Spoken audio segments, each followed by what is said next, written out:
Hello, இந்த வீடியோவில் JEE 2005 முன்னாடி இது அட்வான்ஸ் கொஸ்டின். அதில் கேட்ட ஒரு கேள்வி, the velocity displacement graph of a particle moving along a straight line is shown in the figure. So straight line கொடுத்தாங்க, இது ஒரு one dimensional motion. the most suitable acceleration displacement graph will be என்ன அப்படின்னு கேட்டிருக்காங்க. சரியா?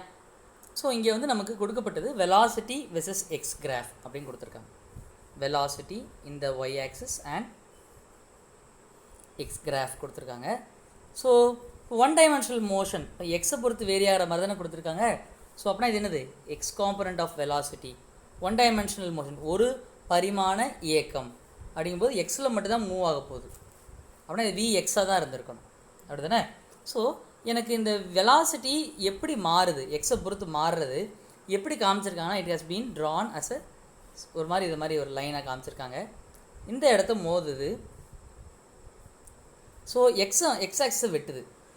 X ஆக்ஸை வெட்டுது, இந்த இடத்துல வெட்டுது எக்ஸ் நாட். ஒய் ஆக்ஸை வெட்டக்கூடிய இடம் வி நாட்.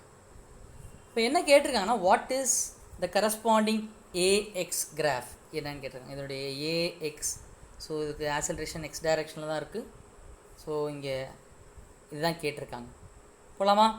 சரி, இப்போ இது பார்க்க ஒரு ஸ்ட்ரெயிட் லைன் மாதிரி இருக்குது. என்ன ஆகுதுன்னா, it crosses the x axis also the y axis.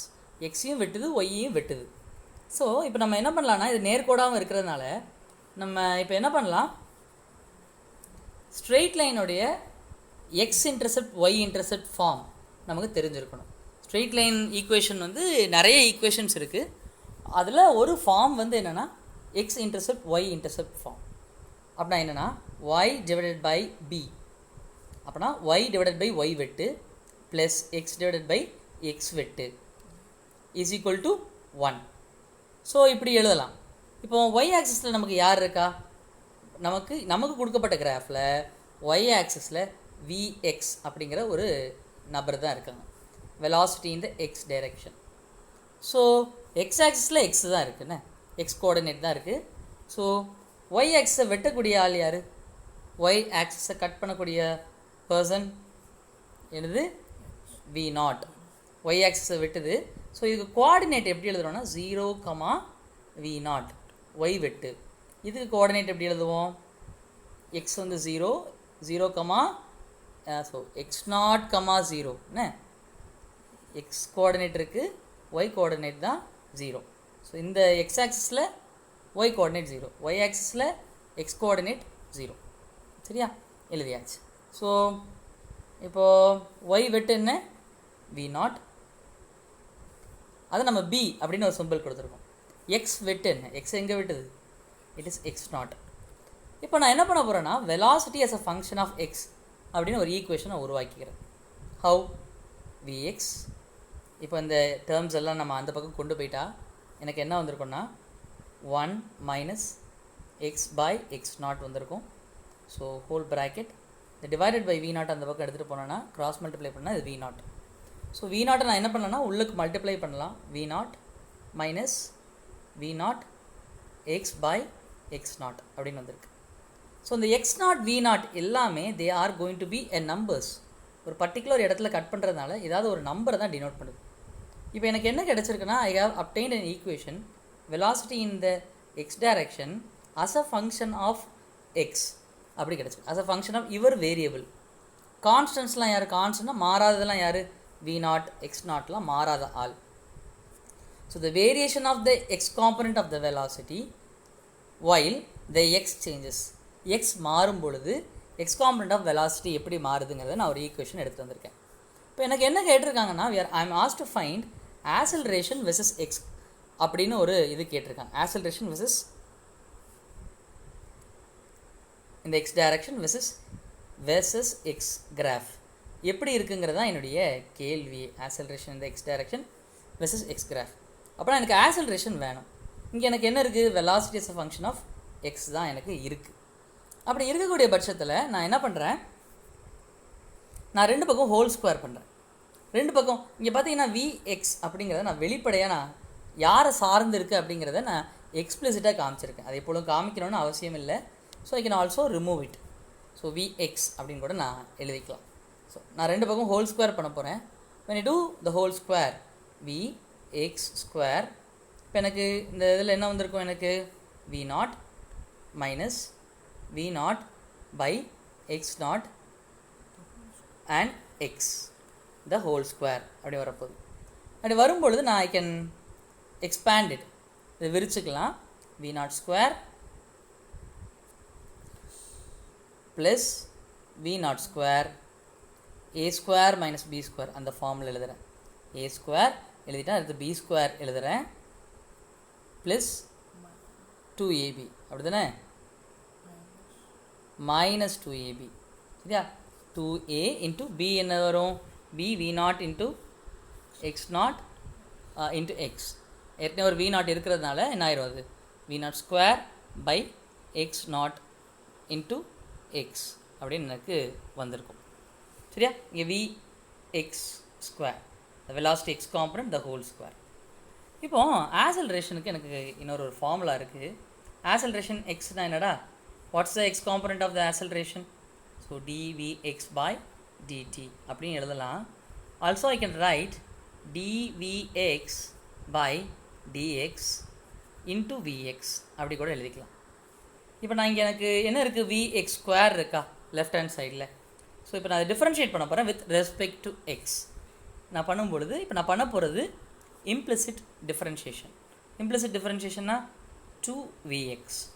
முதல்ல என்ன பண்ணணும், vx the whole square இருக்குல்ல, அதை நான் மொத்தமாக நான் என்ன பார்க்குறேன், vx ஸ்கொயர் டிஃப்ரென்ஷியேட் பண்ணால் எனக்கு என்ன வரும், 2vx. அப்புறம் அந்த vxை டிஃப்ரென்ஷியேட் பண்ணேன், vx is a function of x அப்படி தானே, அதையும் நான் டிஃப்ரென்ஷியேட் பண்ணணும். அதை டிஃப்ரென்ஷியேட் பண்ணும்போது எனக்கு என்ன வரும், dvx by dx அப்படின்னு வந்துடும். ஸோ இங்கே எனக்கு கான்ஸ்டன்ஸ் எல்லாம் ஹைலைட் பண்ணிடுவா, நம்ம அவங்கள வந்து நம்ம பெருசாக பாதர் பண்ண வேண்டாம். இந்த ஈக்குவேஷன் பார்க்குறதுக்கு தான் ஒரு மாதிரி என்னடா இது வித்தியாசமாக இருக்குது அப்படிங்கிற மாதிரி you might feel it. So it's so simple. இங்கே பாருங்கள், you have only X and X square மாதிரி தான் இருக்குது. இந்த வயலட்டில் ஷேட் பண்ணியிருக்கிறது எல்லாமே these are constants. So v0 ஸ்கொயரை டிஃப்ரென்ஷியேட் பண்ணால் எக்ஸை பொறுத்து இட்ஸ் கோயிங் டு பி 0. இந்த term is going to be 0. And இங்கே எனக்கு என்ன இருக்குது, I have only x square. Constants நான் தொட போகிறது கிடையாது. ஸோ எனக்கு எப்படி வந்திருக்க போகுது, ஸோ கான்ஸ்டன்ட்டை தொடாததுனால தட் இஸ் ஈக்குவல் டு என்ன இருக்க போகுது, v0 square x0 square. So constant touch பண்ணாததுனால 2x அப்படி வந்திருக்கு. சரியா, ஸோ எனக்கு அங்கேயும் அடுத்ததுலேயும் நான் கான்ஸ்டன்ட் டச் பண்ணாட்டி 2v0 ஸ்கொயர் by x0 அவங்களெல்லாம் நான் I'm not going to touch anything. So எக்ஸை டிஃப்ரென்ஷியேட் பண்ணால் எனக்கு, so I have x and எக்ஸை டிஃப்ரென்ஷியேட் பண்ணும்போது ஐ ஹாவ் 1. சரியாடா, so we are nearing to the problem, end of the problem. இப்போ நான் என்ன பண்ணலான்னா, I can remove X on both sides. X எல்லாத்தையும் மொத்தமாக ரிமூவ் பண்ணி I can cancel it out. Cancel பண்ணால் எனக்கு how will I go with, so that is equal to 2 மொத்தமாக வெளியே எடுத்துட்டேன், v0 square by x0 square into X. 2 வெளியே எடுத்துட்டோம்ல, so v0 square by x0 வந்திருக்கா. ஸோ லெஃப்ட் ஹேண்ட் சைடில் 2 dvx by dx vx, அது என்னதுப்பா, that is nothing but the acceleration in the x direction அப்படி தானே. ஸோ நான் ரெண்டு பக்கமும் எக்ஸை நான் காமன் பண்ணதுனால what can I do, next I can cancel this 2. So எனக்கு ஆக்சலரேஷன் கிடச்சிருச்சு, acceleration as a function of x. So இப்போ நான் கிராஃப் வரைஞ்சிடலாம், acceleration as a function of x. Who are the constants? These are constants. கான்ஸ்டண்ட்டாக இருக்கும் பொழுது இவங்களாம் remove பண்ணிடலாமா, so 2 I will remove it. So இந்த கிராஃபை பார்த்தீங்கன்னா ஆக்சலரேஷன் இப்போ நம்ம என்ன கண்டுபிடிச்சிருக்கோம், how acceleration varies, changes with respect to x அப்படிங்கிற ஒரு சமன்பாடு நமக்கு கிடச்சிருக்கு. இங்கே பாருங்கள், times of X constant, X power என்ன இருக்குது எனக்கு, ஐ ஹாவ் 1. அப்படிங்கும்போது இது எனக்கு என்ன கிராஃபாக தான் எனக்கு கொடுக்க போகுதுன்னா, it's going to give a straight line graph. எனக்கு ஒரு நேர்கோடோட ஒரு கிராஃப் தான் எனக்கு கிடைக்க போகுது.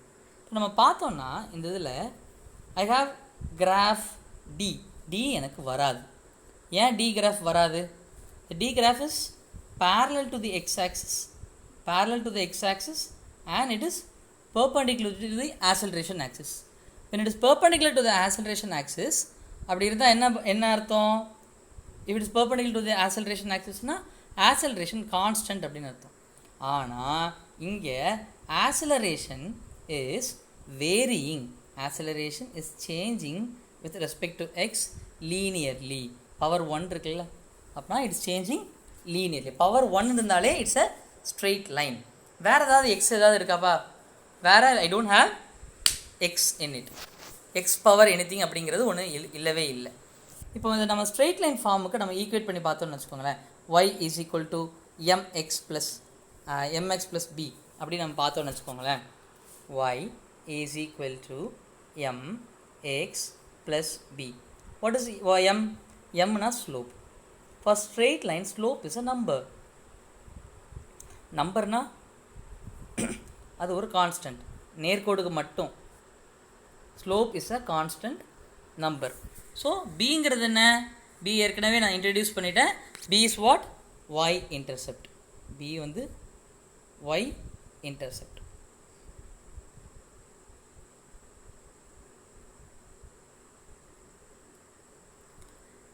இப்போ நான் அந்த ஈக்குவேஷனை பார்த்தேன்னா எனக்கு y இன்டர்செப்ட் எனக்கு எப்படி இருக்குது? It has a negative value. Okay, negative value இருக்கிறதுனால அப்புறம் ஸ்லோப் எப்படி இருக்குது? I have a positive slope. இந்த இதுதான் ஸ்லோப். எக்ஸுக்கு முன்னாடி இருக்க டேர்ம் வந்து ஸ்லோப்பாக செயல்படுவாங்க. அப்புறம் வெறும் நம்பர்ஸ் மட்டும் இருக்கக்கூடியது. ஸோ வெறும் நம்பர்ஸ் மட்டும் இருக்கக்கூடியது எனக்கு y இன்டர்செப்டாக ஆக்ட் பண்ணும், செயல்படும். ஸோ எனக்கு y இன்டர்செப்ட் எனக்கு என்ன இருக்குது? It's being a negative value and slope வந்து பார்த்தீங்கன்னா it's a positive value. Positive தானே இருக்குது. m வந்து வாட் இஸ் m? m எனக்கு என்ன? What is m here? It is v0 square by x0 square. சரியாடா? So v0 square x0 square. பாருங்கள், numbers மட்டும்தான் இருக்குது எனக்கு. அப்புறம் இன்டர்செப்ட் y இன்டர்செப்ட் எனக்கு என்ன இருக்குது? Minus v0 square by x0. So v0 ஸ்கொயரும் x0ம் ஒரு பாசிட்டிவ் நம்பர். ஆனால் அவங்களுக்கு முன்னாடி யார் இருக்கா? ஒரு மைனஸ் இருக்கிறதுனால y வெட்டு எங்கே இருக்க போகுது? மைனஸில் இருக்க போகுது. சரி, இப்போ நீங்கள் பாசிட்டிவ் ஸ்லோப் நெகட்டிவ் ஸ்லோப் எப்படி இருக்கும் அப்படிங்கிறது உங்களுக்கு தெரிஞ்சிருக்கணும். இப்போ ஒரு கிராஃப் இருக்குன்னு வச்சுக்கோங்களேன். y x கிராஃப் அப்படின்னு ஒன்று இருக்குன்னா பாசிட்டிவ் ஸ்லோப் லைன் எப்படி இருக்குன்னா இதை மாதிரி இருக்கும். ஸ்லோப் பாசிட்டிவ் இதுக்கு. இப்படி இருந்தால் இந்த லைனுக்கு ஸ்லோப் என்னென்னா நெகட்டிவ். ஸோ இப்போ நம்ம எந்த கிராஃப் நமக்கு கிடையாது? எதெல்லாம் நமக்கு கிடையாது? இந்த கிராஃப் பாருங்கள், நெகட்டிவ் ஸ்லோப் இப்படிலாம் இருக்குது, கிடையாது. இந்த கிராஃபும் நெகட்டிவ் ஸ்லோப், இதுவும் கிடையாது. அப்படின்னா நமக்கு ஆன்சர் யார்? இதுதான் ஆன்சர். பாருங்கள், நமக்கு எப்படி இருக்குது? I have a positive slope. அதே நேரத்தில் எனக்கு எங்கே வெட்டுது? என்னுடைய ஒய் ஆக்சிஸோட நெகட்டிவில் எனக்கு வெட்டுது. ஸோ எனக்கு யாருக்கு இடையில பிளாட் வரைய போகிறேன்? எக்ஸுக்கும் ஏஎக்ஸுக்கும் இடையில உள்ள பிளாட் வரைய போகிறேன். எனக்கு இந்த வேல்யூ எவ்வளோ இருக்க போகுது? ஒய் வெட்டு எவ்வளோடா? மைனஸ் v0 ஸ்கொயர் பை x0ங்கிற ஒரு மதிப்பு இருக்கும். அதே நேரத்தில் இதனோட சாய்வு என்ன இருக்க போகுது? சாய்வுனா இப்படி வரைவாங்கண்ணே, இதை மாதிரி வரைவாங்க. வரைஞ்சா என்ன வரும்? v0 square by x0 square. இதுதான் அதனுடைய இந்த நேர்கோட்டோட சாய்வு. சரி, so we have found the answer. ஏதாவது டவுட்ஸ் இருந்தால் கமெண்ட்டில் சொல்லுங்கள். Thank you, bye and see you in the next video. நன்றி.